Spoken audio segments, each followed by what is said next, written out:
Good day, I'm Ed McMillan with Key Services, and welcome to our tech session on troubleshooting the EPSON TM U220B printer. To begin troubleshooting, the first thing we want to do is ensure that we have the power properly connected. Now the power connector, the PS180 that EPSON makes for this printer, has a flat portion and a rounded portion. When inserting the power cord, ensure that the flat portion goes toward the bottom of the printer. This will ensure that no pins within the connector are damaged while trying to bring the printer online. Now, it's important to note that when it's time to remove this connector, please do not pull the cord, and in fact, don't even pull on the connector. Along the sides of the flat portion is a little sleeve that slides as you lift it. This actually unlocks the connector from the printer and removes it without damage. So let's reinsert it. Secondly, of course, to communicate with your system, you'll use either a serial, parallel, IDN, or Ethernet connector here. Now that we have the printer properly powered, let's check a couple other areas for operational efficiency. The first, the presence of paper and a ribbon.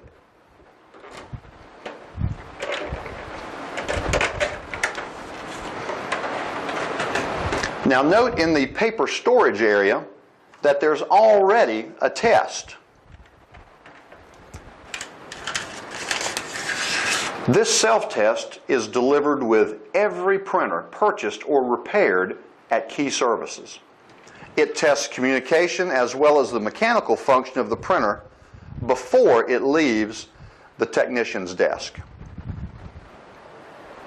First, let's insert the ribbon.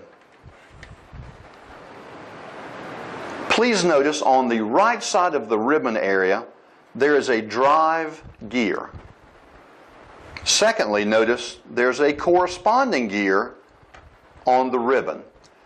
You want to position both gears above each other and then press until you feel a click. Occasionally, if the ribbon is not in position, the printer will function normally, the paper will feed normally, and it will cut normally, but there'll be no print on the paper. So please ensure that the ribbon is indeed snapped in securely. Now, let's put paper in. When inserting paper in the EPSON 220B, please notice that I have the paper coming toward the front of the printer as I drop it in.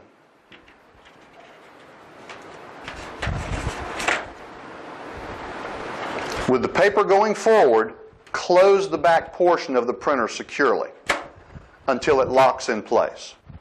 Now let's close the front portion.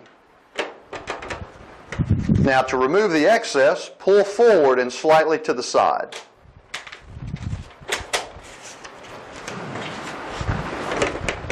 Now we're ready to power the printer on. The EPSON has a power button located on the right front of the printer and a corresponding power light along the front control panel. The power light will be green if the printer is powered properly and ready for operation. If this light is red, something is wrong with your printer. So first let's check it and see how it powers up.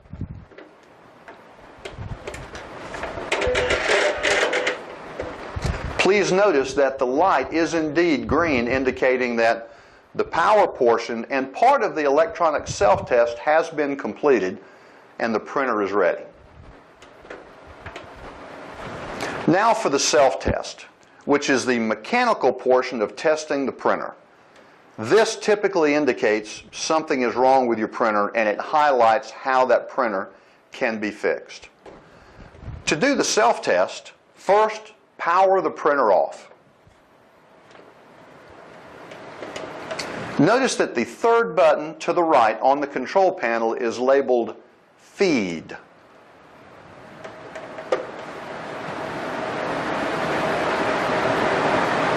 To run the self-test, I'm going to hold the feed button and turn the printer on at the same time. Typically, you have to hold the feed button down for about 2 seconds after you hear the printer start to engage, and that will start the self-test. First, I'll turn the printer power off.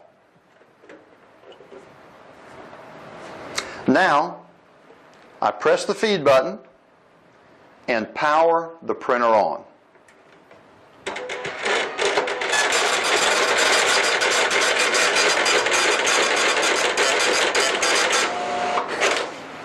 Now, if your printer properly runs the self-test and functions the cutter, you have a mechanically sound printer. So what we'll do now is move on to the communication portion of this troubleshooting series. For communication configuration, we roll the printer over onto its back. This will provide access to this single plate covering those 2 banks of communication dip switches. Simply remove this one screw to gain access to the switches.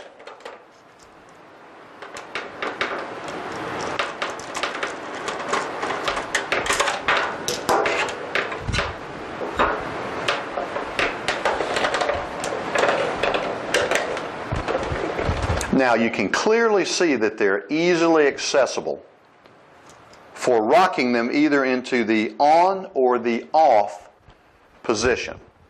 It's our recommendation that if you have a 220B printer in your restaurant, remove the plate from the one that is currently communicating with your system and match these settings. Now, the reason your printer may come back from repair with the dip switches changed is that our diagnostic software many times requires that those switches be changed to work with our test bed. Now that we've got these set, we can put the plate back in place. If you do not have a printer in your restaurant that you can match the dip switch settings to, please communicate with your help desk, and they will let you know what the communication parameters are for your system. Every printer that Key Services ships comes with a mini manual. In that manual on page 2 will be these settings. Note again the dip switches and the 2 sets of rows telling you where to set them. A quick shortcut: typically, you select 9600 baud, 8 bits, no parity, and 1 stop bit. I hope that our tech session on the TM U220B has been beneficial.